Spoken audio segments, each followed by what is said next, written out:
Bismillahirrahmanirrahim. Alhamdulillahirabbil alamin. Allahumma shalli ala Muhammadin wa ali Muhammad. Assalamualaikum warahmatullahi wabarakatuh. Sahabat umatan wahidah dimanapun antum berada, semoga senantiasa dalam lindungan dan rahmat Allah Subhanahu wa taala. Alhamdulillah, pada kesempatan kali ini kita akan memulai program baru bertajuk Apa Kata Ustadz Berdasarkan Al-Quran. Kali ini kita ditemani bersama guru kita, Ustadz Fawaz Abi Zawiyah Hasanain. Assalamualaikum Ustadz. Waalaikumsalam warahmatullahi wabarakatuh. Gimana kabar-kabari? Alhamdulillah, kabar-kabarnya dan kabar-kabari semua baik. Masya Allah. Barakatukum. Boleh nih kita minta perkenalannya, latar belakang antum, pendidikannya gimana, beras dari negeri mana sebelum belajar. Masya Allah, tabarakallah. Baik, bismillahirrahmanirrahim. Alhamdulillah wahdah. Wassalatu wassalam ala man la nabiyya ba'dah.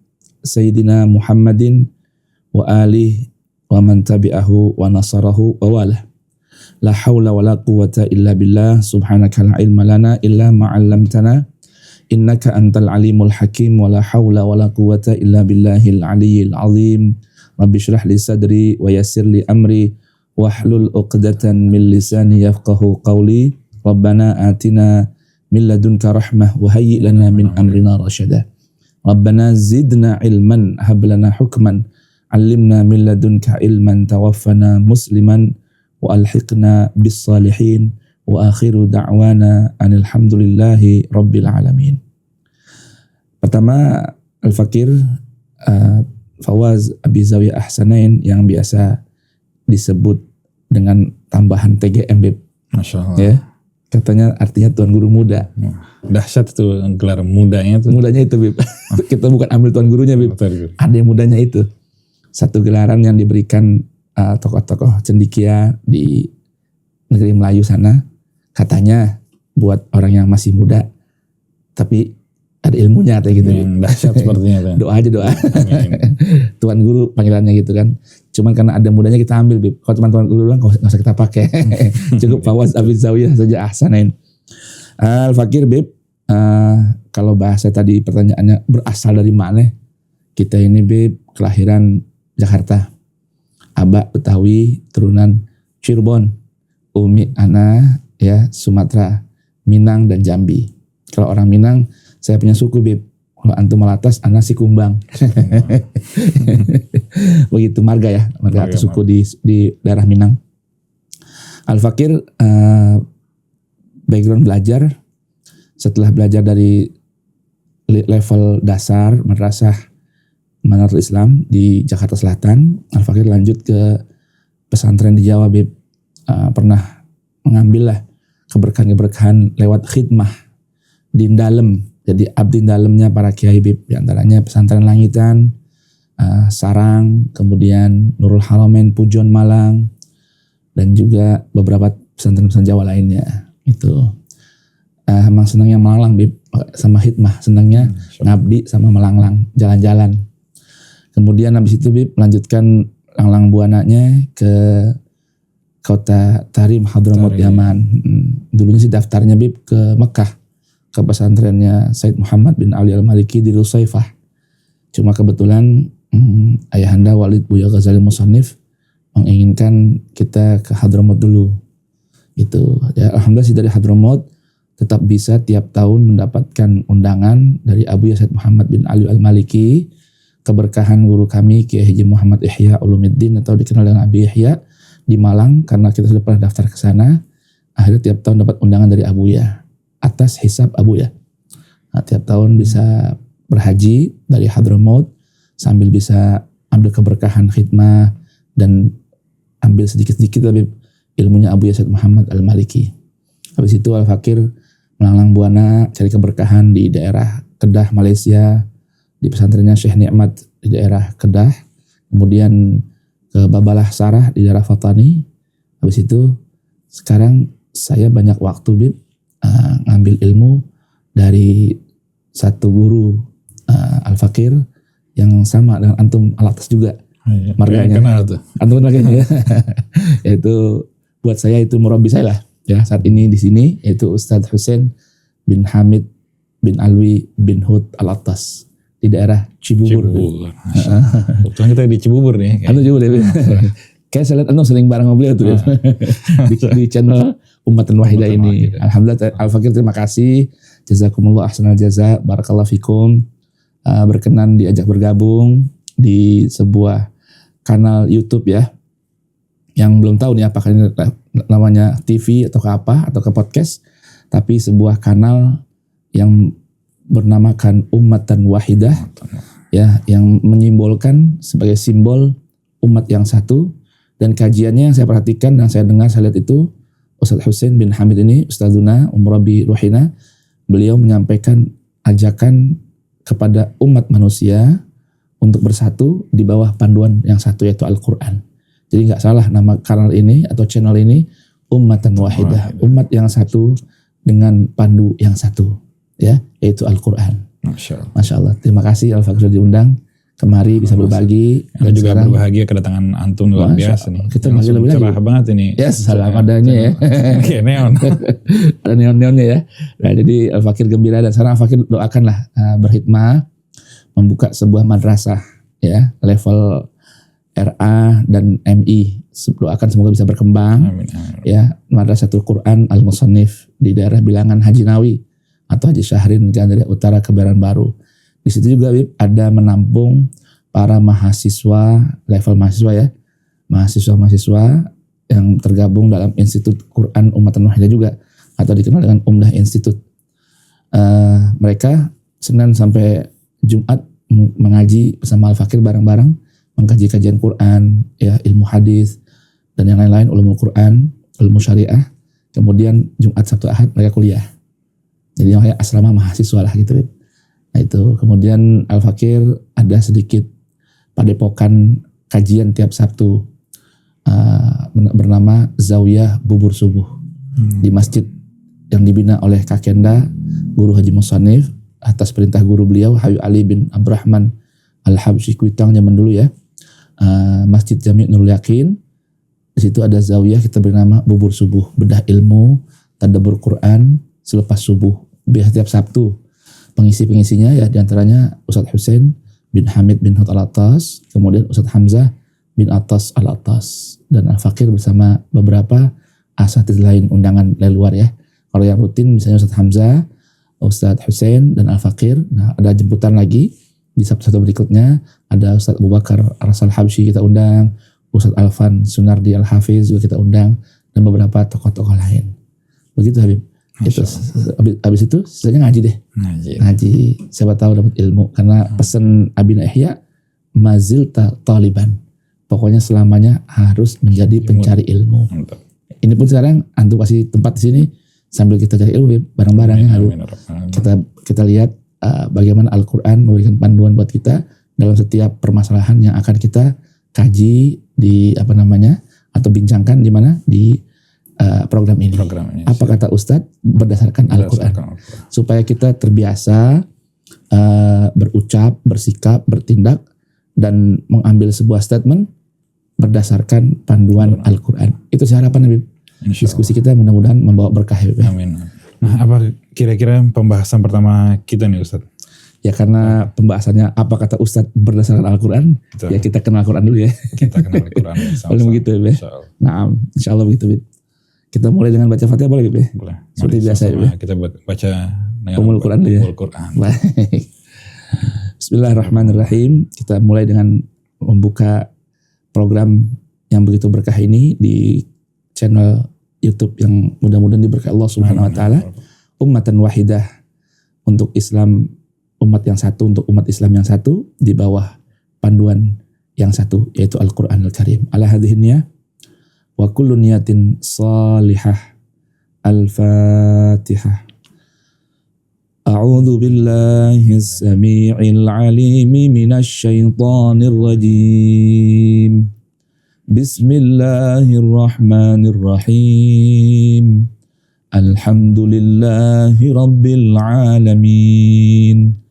Ar-Rahmanir-Rahim. Maliki yaumiddin. Iyyaka na'budu wa iyyaka nasta'in. Ihdinas siratal mustaqim. Siratal ladzina an'amta 'alaihim ghairil maghdubi 'alaihim waladdallin. Rabbighfirli wa liwalidayya walil mu'minina amin ya rabbal alamin. Bismillahirrahmanirrahim. Al-Quran. Tema kita pagi hari ini, Bib, pada kesempatan kali ini adalah mengenal Al-Quran, ya.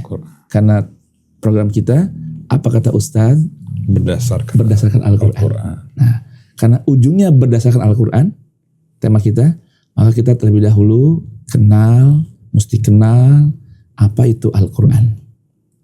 Berdasarkan Al-Quran juga. Gitu, Bib.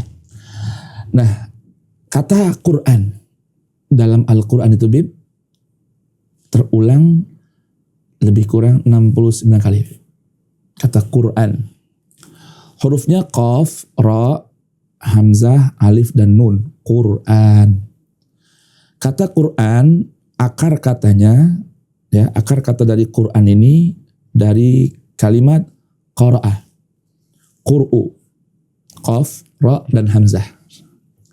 Sebahagian ahli bahasa Quran atau dikenal dengan ahlul lisan al-arabi atau lisan al-Qur'ani itu menyebutkan bukan hanya dari kata qara'a atau qur'u, tapi dari kata qarana. Nah, kata qara'a dan qarana dua huruf depannya sama, qaf dan ra. Yang membedakan ujungnya yang satu hamzah, yang satu nun. Nah, dalam kaidah kebahasaan Al-Qur'an biasanya setiap kata yang hurufnya memiliki kemiripan biasanya terdapat asal makna yang serupa. Contoh kata qur'u yang artinya al-jam'u, kumpulan atau mengumpulkan sesuatu. Qara'a. Maka dalam Al-Quran nanti ada di konteks perceraian ada masa iddah. Masa iddah wanita yang dicerai itu masa iddahnya untuk dia boleh menerima pinangan laki-laki yang lain atau yang baru mesti menanti atau jedanya 3 masa quru. Kan salasah quru. Apa itu salasah quru? 3 kumpulan masa haid dan nifas. Atau dalam hitungan simpelnya 3 bulan lah, ya kan? Dalam 1 bulan kan terjadi 1 kali haid, 1 kali suci. 2 bulan 1 kali haid, 1 kali suci. Begitupun bulan ketiga. Salah satu quru artinya 3 kumpulan masa suci dan menstruasi. Dari kata quru artinya mengumpulkan. Kemudian kata korona.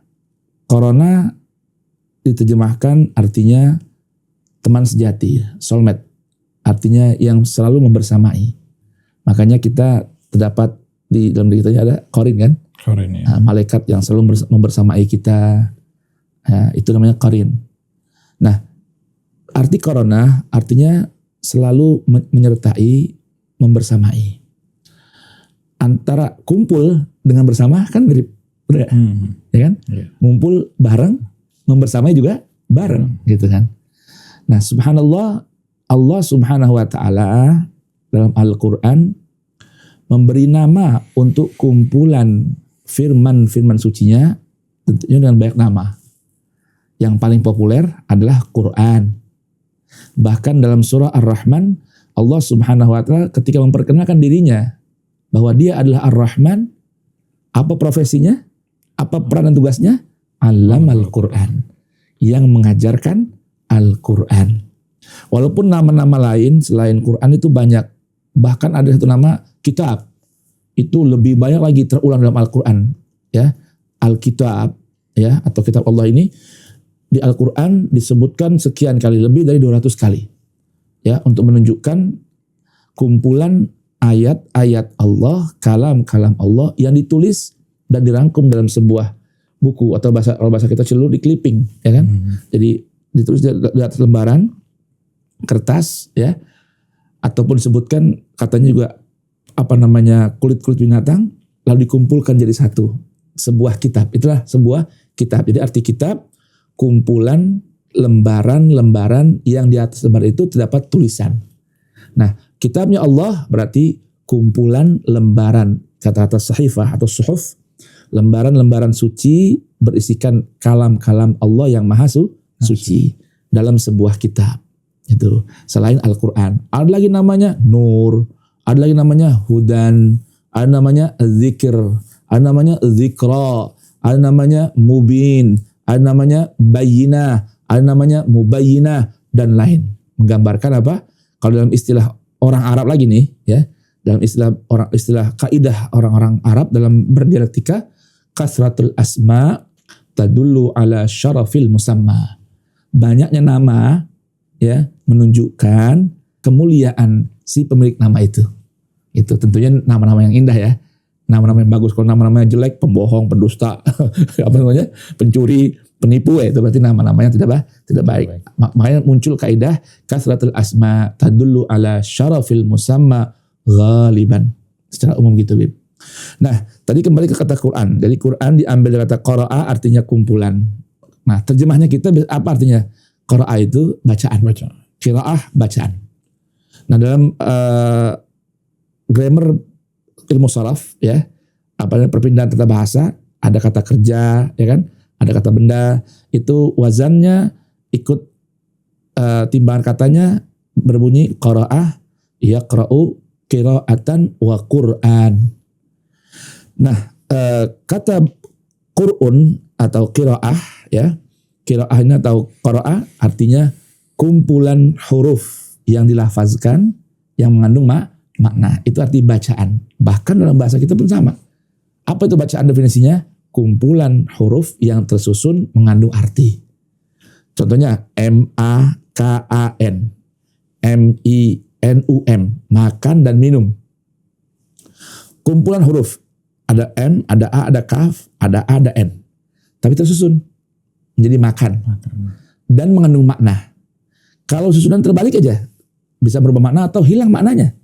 Makan dibalik nakam. Bisa dilafazkan nakam, tapi tidak mengandung makna. Maka bukan bacaan. Jadi arti qiraah itu bacaan, atau Quran itu bacaan, ya. Artinya kumpulan huruf, ya, yang dilafazkan dan mengandung makna. Nah, lalu ketika akar kata Quran dari qara'a yaqra'u Qur'un, atau qarana yaqrinu qiran, makanya kan kalau dalam istilah pernikahan, nama lain akad nikah itu akdul qiran, Bib. Akdul qiran. Akad dua orang, ya, yang berbeda, laki dan perempuan, yang berjanji untuk selalu bersama. Ya kan? Akdul qiran. Atau istilahnya kalau bahasa orang Arab tuh qiran maimun, akdul qiran al maimun. Ya, akad kebersamaan bersama, ya, merajut kebersamaan yang diberkahi. Itu akdul qiran al maimun. Nah, kembali kata Quran. Nah, ada tambahan alif dan nun. Jadi qara'a, qaf, ra, hamzah. Menjadi Quran, ada tambahan alif dan nun. Itu dalam kaidah kebahasaan ilmu Al-Quran, tambahan alif dan nun juga memiliki makna. Itu indah, Habib. Indah kan? Kita belajar dari Al-Quran ini, semua huruf-hurufnya itu punya tujuan. Kalau dalam istilah ungkapan Dr. Fadil Saleh As-Samira al-Baghdadi, semoga Allah anugerahkan beliau panjang umur sehat afiat, seorang pakar Quran nih di Baghdad sana. Beliau mengatakan Al-Quran itu yatamayaz kulli harfin lahu hadaf wa qasd. Al-Quran itu saking indahnya, saking hebatnya, agungnya dan mulianya itu, setiap huruf aja punya tujuan dan arti. Nggak ada sia-sia. Huruf saja, satu huruf. Apalagi dengan satu kata, satu huruf aja mengandung arti yang luar biasa dan tujuan. Nah, ketika contoh dalam ada isim isyarah hadza. Dulu kalau kita belum belajar ilmu kaidah bahasa Quran, hadza artinya ini. Padahal hadza itu gabungan dari dua kata, Bib. Ha dan za. Ha-nya harfu tanbih. Ha-nya di sini huruf yang memiliki arti ingat, pengingat. Ingatlah, za ini isim isyarah menunjukkan yang dekat. Ya, tanda petunjuk yang dekat. Jadi hadza ini gabungan dari huruf dan isim. Huruf ha berarti apa? Tanbih. Za menunjukkan arti yang dekat depan kita. Subhanallah ya. Nah, seperti qira'a tadi, alif dan nun punya arti. Artinya kesempurnaan. Jadi ketika qira'a menjadi Quran yang qira'a asalnya bacaan atau kumpulan huruf yang dilafazkan dan mengandung arti, maka tambahan alif dan nun menunjukkan arti kesempurnaan. Maka yang asalnya bacaan menjadi terjemahannya bacaan yang sempurna. Subhanallah ya. Jadi kita baru kenal namanya aja menggambarkan bagaimana coba hal yang sempurna seiring dengan kata Al-Quran. Nah, berdasarkan Al-Quran. Jadi kata para ulama bahasa kita bawa dasarnya dari Al-Quran. Allah berfirman dalam Quran suratul Kahfi, ya, ayat pertama, Bismillahirrahmanirrahim. Alhamdulillahilladzi anzala ala abdihil kitaba wa lam yaj'al lahu iwaja. Wa lam yaj'al lahu iwaja. Allah tidak jadikan bagi Al-Quran itu kebengkokan. Apalagi penyelewengan, tidak ada. Ghairi dhi iwajin. Sebuah firman Tuhan yang tidak memiliki kekurangan apalagi cacat. Tuh, itu baru Quran doang, baru Quran. Quran aja. Nah, kalau kita ambil tadi akar kata Quran dari korona, maka tambahannya arti kesempurnaan tadi di korona menjadi Quran, kan kiran harusnya menjadi Quran. Berarti teman atau soulmate, ya, atau orang yang membersamai yang sejati, atau bahasa simpelnya soulmate sejati deh. Yang nggak pernah mau berpisah dari temannya, teman sejati, itulah Quran. Ada nggak? Kalau tadi artinya bacaan yang begitu sempurna, kalau dikata korona yakrinu kiranan wa Qur'anan, artinya teman sejati yang sempurna.